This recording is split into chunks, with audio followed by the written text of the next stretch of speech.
Hey there. I'm coming to you from a different location. This is actually in front of my house, so I should actually have some good Wi-Fi, at least for here. But I'm doing it from here because I'm going to have to just go or do this while I'm driving, which I don't know how safe that is. Anyway, so welcome to a Your Trek. This is for lower decks. Let me get up here for. We're going to be talking about the new episode that aired today. So, spoilers alert from here on out. This is for episode 8 of season 6 or season 2. I don't know why I just said 6. I've had one hell of a day. Anyway, so Excretus. Now, when I first saw this, when I first saw the title, I totally thought Borg. Borg had to be part of it, which I'm really glad that that it ended up going there. And of course, we had naked time. Hold on. Okay. Eight minus 2 equals 6. Hey, there you go. I was doing math in my head, and that's a great excuse. Thank you for helping me out on that one. Okay, so we start out this episode from a scene that we saw in the title initially, or in the teaser, where they're just kind of standing on that I don't know, satellite, and then the Cerritos just kind of zooms off. And but I love Mariner. She's like, and they left us. So I thought that was pretty funny. So this Starfleet drill instructor, I could not stand that character, and I'm pretty sure it was written that way, but I could not stand that character from the beginning. And I'm really glad that it ended up the way that it ended up. And it was like they were, the character was, oh yeah, that's a great point. I hadn't even thought of that. This wasn't, it's, something has to be said that this wasn't the first time that they were left behind. Yeah, totally. I didn't even think about that. That's a good one. So I could not stand that the drill instructor constantly referred to themselves as this one, like they were talking about themselves in the third person. Drove me absolutely nuts. You could write that off as oh, well, maybe it's just part of their culture or whatever, but it was stupid. Luckily, the rest of the episode was awesome. I really enjoyed this episode. So normally I break this down into storylines, but this one was really, it was one giant plot. And then you had some other ones. They all had their little misadventures. So I'm just going to go through the episode from beginning to end. So, of course, the reason this drill instructor is there because they're doing testing and they want to, I can't remember the exact reason that they gave. We find out why in the end, but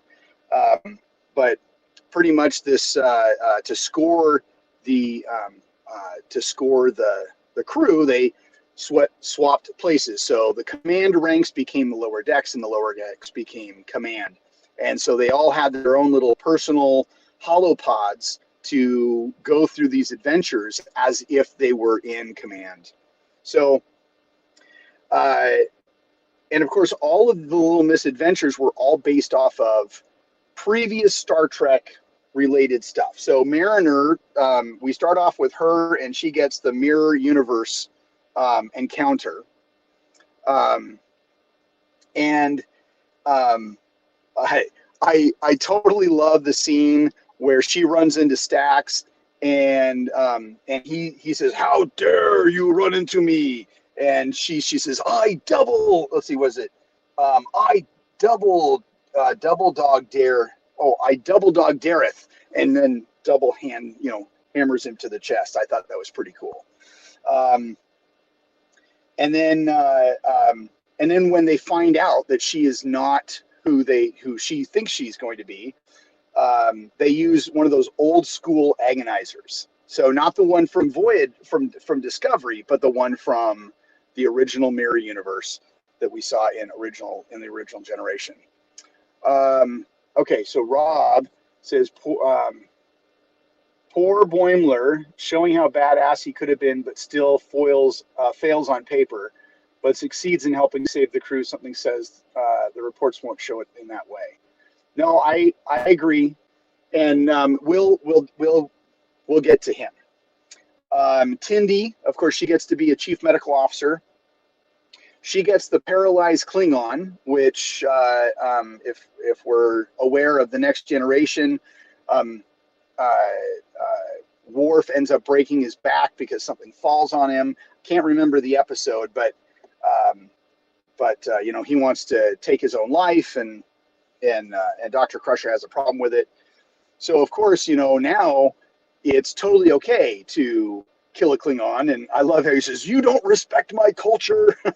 And then of course he ends up falling off the table, and then you have these two doctors come over, and they start he says, get me as much poison as you can, stat. And then as they're working on him, they're listing off all these things that Klingons have, extra, an extra large heart, double organs, all that kind of stuff. And then he says, "Oh, sir, it's too late." And then you can see that his stats have risen again. And it's like, all right, I pronounce time of life, and then gives a time. Time of light 09, or call it time of life 0900. Yeah. Oh my God, that was funny. Then we get Mariner again, and of course they're all failing because they haven't gone through all of this stuff, or they're not following, living up to what needs to happen for that. So Mariner's next one is cowboy. Basically, I can't remember why. I don't know why I didn't write it down, but basically it was a take off the cowboy episodes, and we've had a cowboy episode in pretty much. It started off with in the original generation we had Spectre of the Gun, and then we had a Next Generation episode. I can't remember the one, but it was Fistful of Datas. We had one possibly in DS9, possibly in Voyager, I'm not sure. Definitely I can definitely remember one in Enterprise, where they actually go to a town that was settled, and it was settled like in the Old West. So totally a play on all of the different cowboy episodes. And then, of course, in there, she gets pummeled by a horse. That was interesting. Horses love me. Horses love me. Rutherford gets one called The Good of the Many. Of course, it is all based off of the Wrath of Khan at the very end, where Spock saves the Enterprise, and the good of the many outweigh the good of the few or the one. So, and then of course he fails again. They're all failing, and then you have this little Constitution class refit. It's just okay. DS9, that episode, the cowboy episode, was called Paradise. Okay, cool, good reference. And then of course we have Boimler. Now Boimler gets a Borg encounter, and he, like, right off the bat, he's really like, I love it because the Borg turns to him, and he's about to like shoot him, and then he says, what does he say? And he's like, ooh, this is cool. And then the Borg starts to talk, and then pauses because Boimler's talking, and he goes, oh no, do the thing. That just cracked me up because Boimler's like, this is so cool. I've read all about the Borg, and then of course he makes it out on his first try. He gets like a 74% or something like that, maybe a 79%. But of course that's not good enough for him. So he's like, nope, put me back in. And so he keeps on trying and keeps on trying. He saves the babies. He saves some girl and Borg. So um, the girl Borgs, and I don't know if this was drawn unintentionally, but it seemed like all of them, I didn't see anyone not. I mean, they may have had different color eyes, but they all looked like 7 and 9. At least to me, they did. But he keeps on doing that over and over and over again, and we keep on coming back, like between scenes, back to him. So now Mariner, the next one we see her in is called Naked Time. And of course, that's a play on the episode "The Naked Time" from the original series, and I love it. She's like, "Oh, is this the one where they get infected and then they all have sex and of course, then she walks into the bar and everyone is doing everybody, and she's like, ooh, oh." Now I can't remember the Trill character's name. This is the one where maybe it's not Beckett. I can't remember her name, but she's the Trill. She's the one that Rutherford had the hots on last season, and in I think the first or second episode, he was trying to get back with her. Oh, I think it was the first episode of this season because his implant he had to remember, and so they actually went on a date and they'd been dating. So anyway, so Jennifer, the Andorian, and the Trill girl are kissing, and it's so funny because as Mariner's like, oh, then you see them kiss, and she goes, oh. And of course, it's already been established that she'll pretty much fuck anything. So now it was a really quick scene. I had to go like pause play, because I wanted to see if there was anything hinted. The character that had his legs up in the air and the big black box around the groin, that was Boimler. I did not see that. I did not see that initially. I mean, I saw the legs open, but I didn't see what character it was. Oh, okay. Barnes. The Trill's girl name is Barnes. Okay, thank you, Rob. And then Stevens, he's riding the XO in the hallway, and initially on the initial side, I just saw him slapping the guy's ass. Well, he was slapping him with that sex idol from the Next Generation episode where Picard meets God, I can't remember her name. She was hot. And I can't remember what planet it was. But anyway, it was that idol. So I thought that was pretty funny. Now we get like an out as it kind of is going between things. We get a like an outer type of picture. Oh, okay, yeah, yes. I can't tell where I begin and you, or where I end and you begin. Oh God, that was kind of gross. But we get this overview screen of kind of like where people are at, and Jet Manover, Mayhover. I just wrote it as Manover. I could be wrong because I can't read my own handwriting. But anyway, we all know the character Jet. Yes, going back to Vosh. Yes, Vosh. I don't know why I couldn't remember her name. But he actually, in that quick scene, Jet gets Tribble Troubles. Of course, a play on the name Trouble with Tribbles. And then Stevens ends up with the Tholian Web. And it's funny because you see Mariner's score up here and it says Naked Time, but then you see lower, it says Mariner, it has her name, and then it actually says the Naked Time. So, and I kind of liked how they played on references to those different things.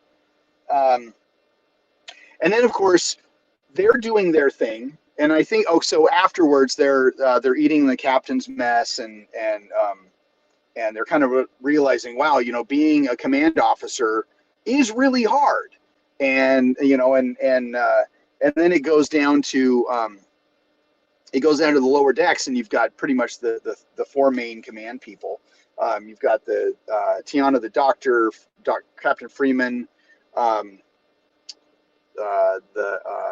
Shax, and then the XO. Can't remember his name right now, but though you have those four main characters, and they're talking about, oh, I just did this all day, or oh, I just did this all day, and Tiana says, I just hung out in the transporter room waiting for somebody who needed to transport.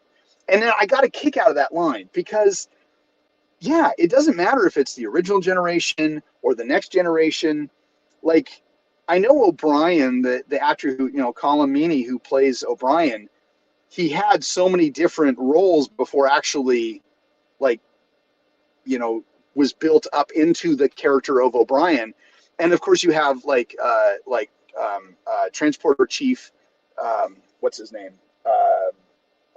Kyle, who ends up becoming Lieutenant Kyle and then ends up becoming Commander Kyle in Star Trek II.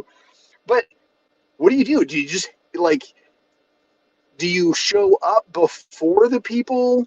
That's one thing I always thought. I mean, it's like, oh, people want to transport. I should be the first one there to prepare the transporter room so they can transport.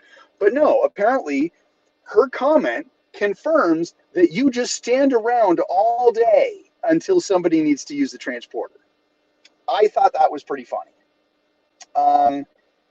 Then we get the Klingon encounter, which ends up with not just the Klingons, but the Q and the Jem'Hadar, and that's the command, that's the command staff, as lower decks, but they're just stuck in a cargo bay stacking stuff. Now, of course, all of this kind of comes together with, it's like, they're like, oh, they realize how hard it is to be in their different positions. So Mariner and her mom are like, hey, maybe this was just to build a better team. And we're going to go and talk to, and this is how, what's her name says it. She says, tri-body trickster. So she calls their girl tri-body trickster. And she's like, oh, hey, those drills, that really kind of gave us purpose, and thank you so much. And we know the purpose behind them. And of course that's not, because, everybody is so good except for them. And she's like, okay, to keep my job, I need to find somebody to fail. And then if Freeman's like, well, screw you, this isn't book stuff. And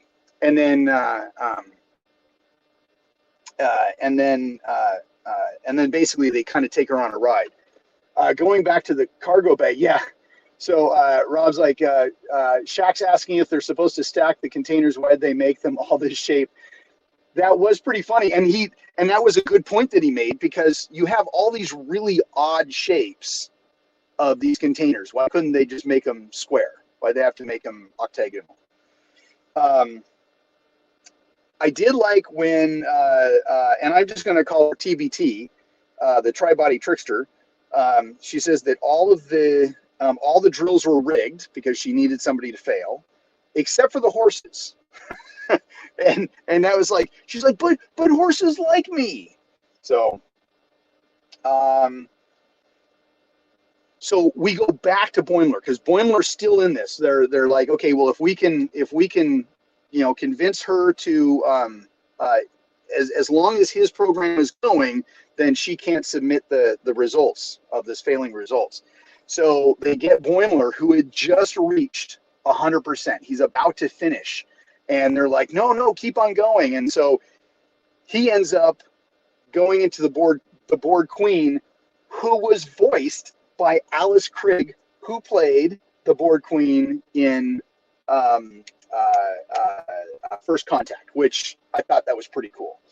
I also thought it was pretty cool that when she blows on Boimler, like she did on Data, to get kind of that reaction, and she's like, oh, you're almost human. He goes, I am human. And then she's like, dude, you need to do something with your skin. You need to drink more water. You look dehydrated. That was pretty funny. I like the fact that when they're trying to freak TBT out, and they go to the crystalline entity, and apparently there's several out there, but they find one. Once they get away from it, hi sweetie, Are you done? I'm almost done. Okay. Everyone in the bar is like, oh yeah, no problem. I mean, they were not phased at all. And of course, Boimler he gets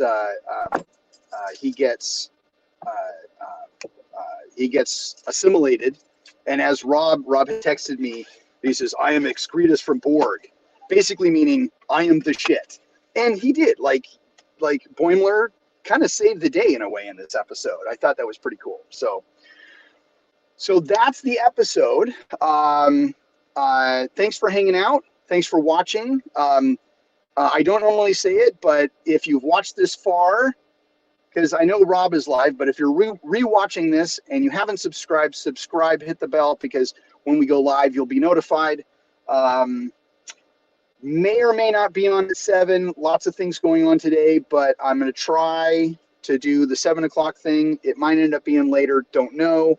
But until then, live long and prosper, and I will see you on the next episode.